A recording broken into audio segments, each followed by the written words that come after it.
नीम करौली बाबा कहते थे कि आसक्ति और अहंकार ईश्वर की प्राप्ति में सबसे बड़ी बाधा है, और जब तक भौतिक शरीर में आसक्ति और अहंकार है तब तक एक विद्वान और मूर्ख एक समान है। वे लोगों को हर चीज से ऊपर भगवान की इच्छा अनुसार आत्मसमर्पण करने के लिए सलाह देते थे, ताकि वे उनमें प्यार और विश्वास विकसित कर सकें और इस तरह जीवन में अनावश्यक चिंताओं से मुक्त हो सकें। नीम करौली बाबा या नीब करौली बाबा का जन्म सन 1900 के आसपास भारत के उत्तर प्रदेश के फिरोजाबाद जिले के अकबरपुर गांव में एक धनी ब्राह्मण परिवार में हुआ था। महज 11 साल की उम्र में अपने माता पिता द्वारा शादी कर देने के बाद उन्होंने एक परिव्राजक साधु बनने के लिए घर छोड़ दिया। बाद में वे अपने पिता के अनुरोध पर एक व्यवस्थित विवाहित जीवन जीने के लिए घर लौट आए। उनके 2 बेटे और एक बेटी हुई। सन 1958 के आसपास नीम करौली बाबा, जिन्हें उस समय बाबा लक्ष्मण दास भी कहा जाता था, उन्होंने अपना घर छोड़ दिया। उनके भक्त रामदास एक कहानी बताते हैं जिसमें बाबा लक्ष्मण दास बिना टिकट के एक बार एक ट्रेन में चढ़े और कंडक्टर ने ट्रेन को रोकने का फैसला किया और यूपी के फर्रुखाबाद जिले के नीब करौली गांव में बाबा को ट्रेन से उतार दिया। बाबा को ट्रेन से उतार देने के बाद कंडक्टर ने पाया कि ट्रेन फिर से शुरू नहीं हो रही। ट्रेन शुरू करने के कई प्रयासों के बाद किसी ने कंडक्टर को सुझाव दिया कि वे उस साधु को वापस ट्रेन में चढ़ने दे। नीम करौली बाबा 2 शर्तों पर ट्रेन में सवार होने के लिए सहमत हुए। पहला, रेलवे कंपनी ने नीब करौली गांव में एक रेलवे स्टेशन बनाने का वादा किया, और दूसरा ये कि रेलवे कंपनी को अब से साधुओं के साथ बेहतर व्यवहार करना चाहिए।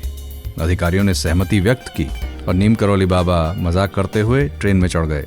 उन्होंने कहा, ट्रेनें शुरू करना मेरे ऊपर थोड़ी है। ट्रेन में चढ़ने के बाद ट्रेन फिर से शुरू हो गई, लेकिन ट्रेन चालक तब तक आगे नहीं बढ़े जब तक कि साधु ने उन्हें आगे बढ़ने का आशीर्वाद नहीं दिया। बाबा ने आशीर्वाद दिया और ट्रेन आगे बढ़ गई। बाद में नीब करौली गांव में एक रेलवे स्टेशन बनाया गया। बाबा कुछ समय तक नीब करौली गांव में रहे और स्थानीय लोगों द्वारा उनका ये नामकरण किया गया।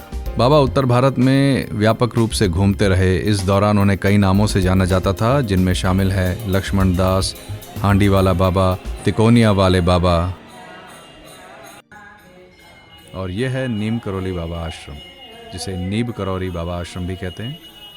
बाबा जी को अनेक नामों से जाना जाता था।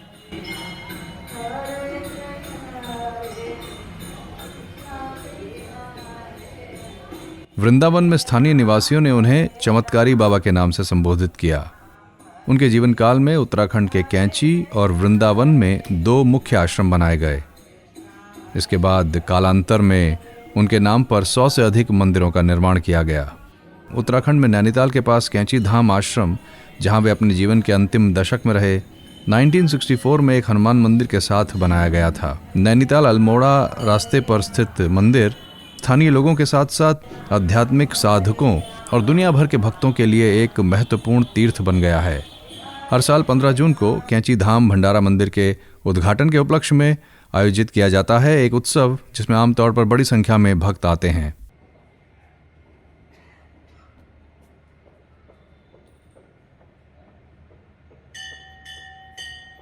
तो यह है बाबा जी का समाधि स्थल, और आश्रम खुलने से पहले यहाँ पर भक्तों की लाइन लगी हुई है। यह है नीम करौली बाबा की समाधि स्थल। यह है उनकी कुटिया।